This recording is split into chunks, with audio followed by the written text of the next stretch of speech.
So welcome to the Bureau of Experimental Speech and Holy Theses. Today is the final day. We'll be closing in a little bit and then de-installing tomorrow. My name is Professor Padu Paga, visiting professor of embarrassology here at the Pomona College Museum of Art.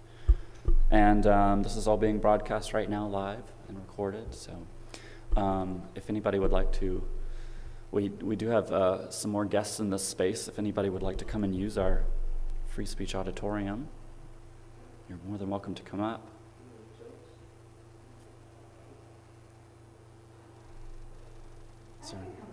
Yeah? Yeah. Next up,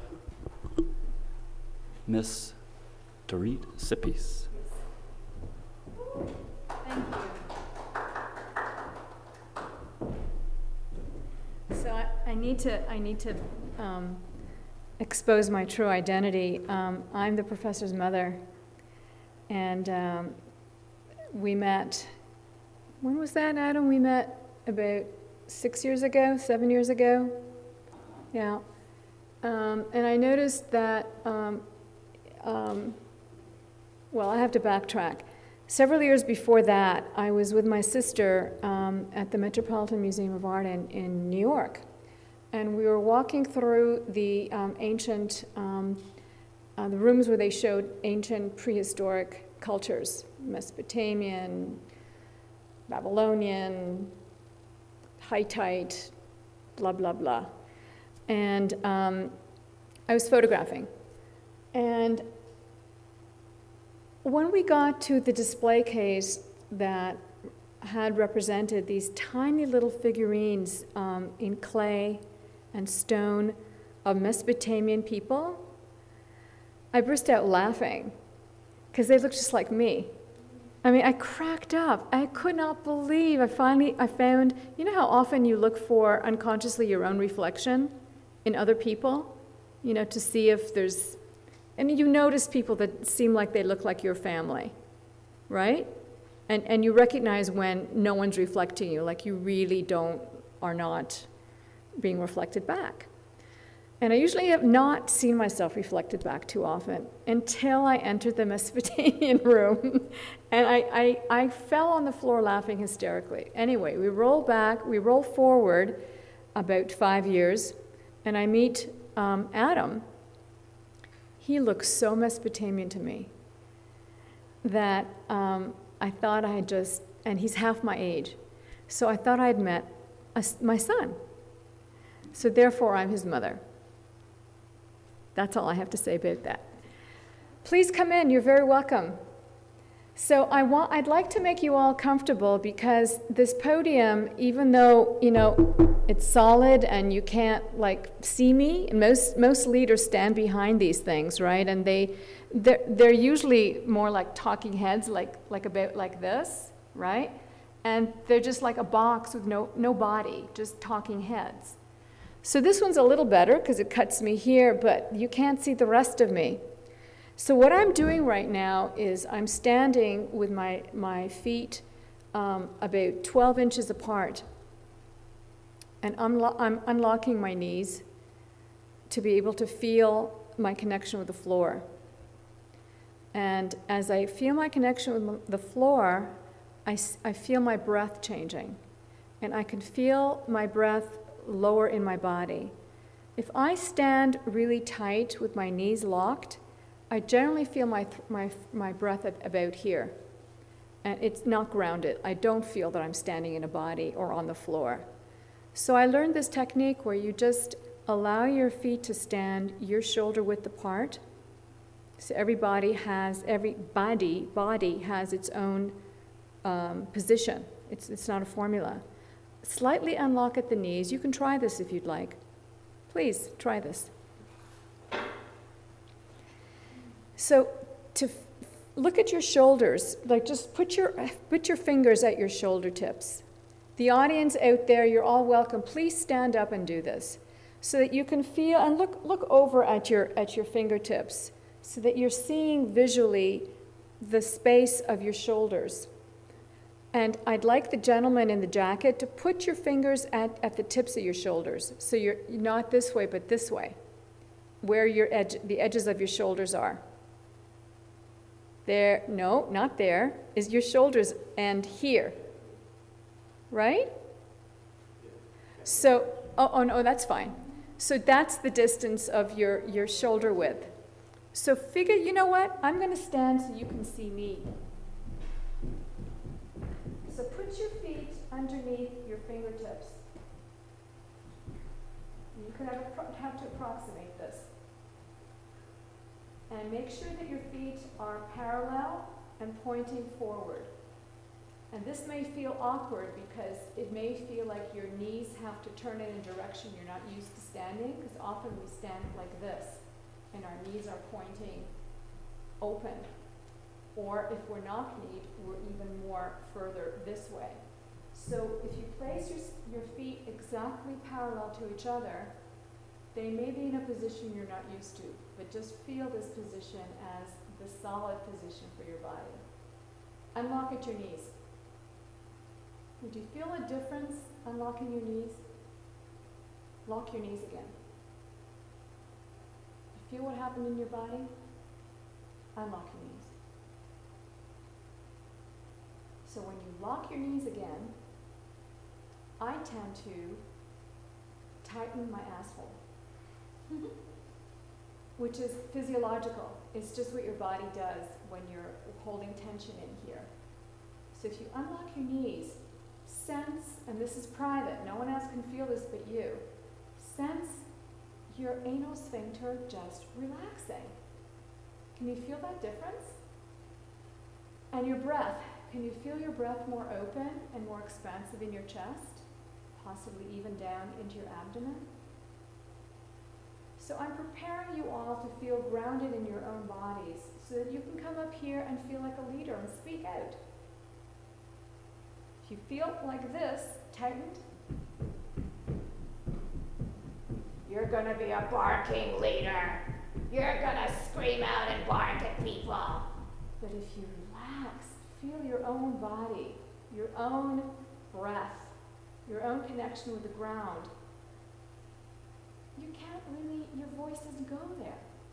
You need to tense up for your voice to be a barking leader. So you're benevolent, and you're not a leader, you're into leadership. Leadership, we're on it all in a boot. It's a leadership.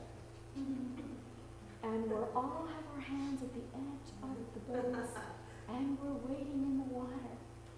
And we're wading and we're moving our ship all together because we're a leadership. You see? And some of us are going like this, and that makes the boat swivel a little bit from right to left. And we get a little giddy, and we start to do it even more, and we start to do it more and more. Follow me.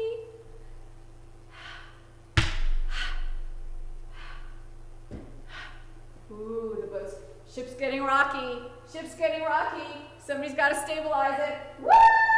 Stop! Round. Leave the water. Gotta go backwards. Way the other way. There we go. There we go.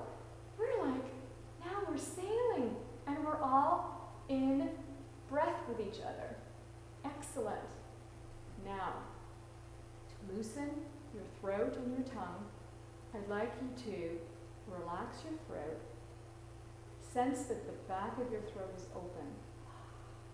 And let your tongue hang heavily at the bottom of your mouth, which naturally, physiologically opens your throat muscle. If your tongue is tense and your jaw is tense, your throat is tense too. So to relax the throat, let your tongue hang at the bottom of your mouth, release your jaw, and do just a beginning of a yawn. That opens your throat. It opens your upper chest too, which helps you to open your heart, because the heart is in the chest. So these are just exercises to notice physiologically what we're each in control of. So, now, loosen your lips.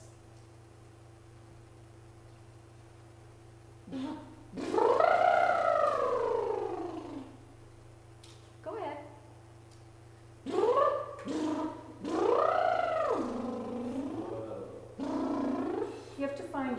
particular spot.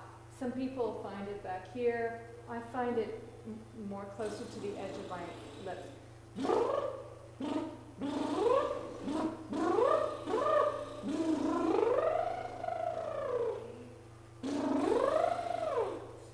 Okay, those of you who got a little bit of okay. Now, for your throat and your voice, we're going to do a few voice exercises to open the throat, the voice box. So we're going to go, open your mouth, drop your tongue at the bottom of your mouth, and allow your throat to vibrate on an ah.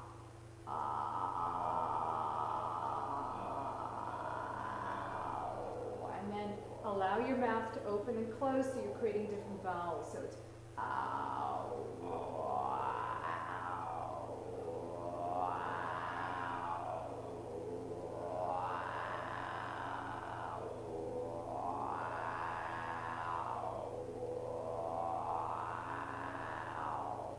And now, the opposite, we're going to inhale, allow the breath to come in from the exterior inside and on the same ah, so it's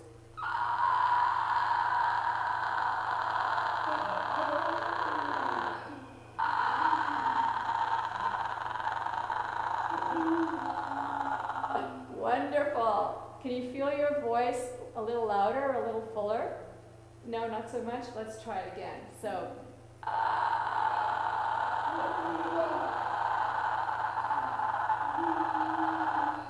and the other way.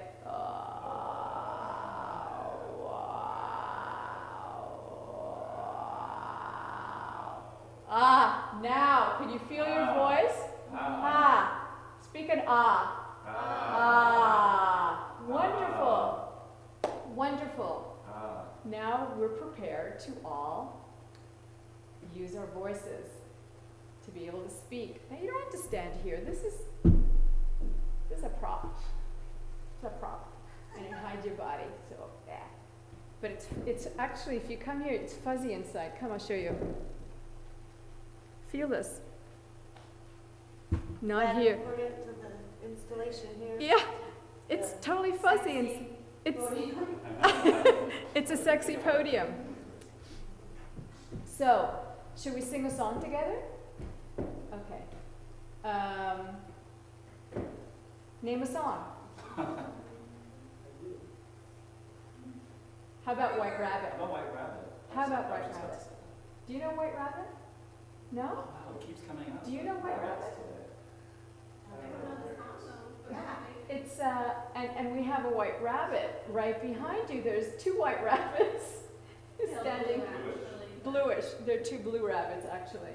When the truth is found. Whoa! Come up here. Come up here, you woman. Yeah.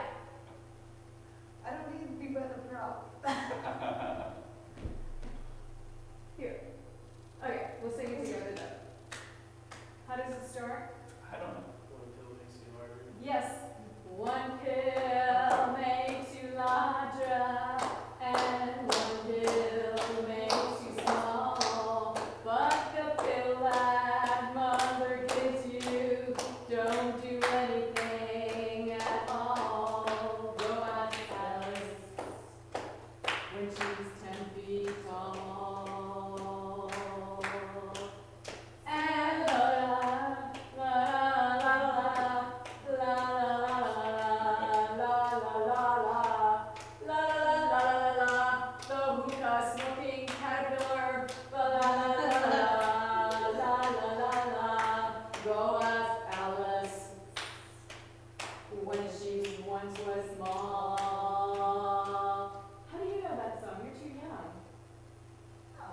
You're not? Rock and roll never dies. It's true. Rock and roll never dies. Do you sing that Pat Benatar? What happened? Do you sing Pat Benatar? Try. Wait. Not really her song. Oh, I'm what's singing it? Heart. Breaking Heart? Heart. Heart. How does that go? Well, just her songs. Those songs. Can you start it?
Thank you so much. They really are. Thank, I'm better than I used to be, but I think I don't always stand. thank you so much, Seemore, for that wonderful song. That was Seemore. Oh, are these your glasses? Yes. And your ears?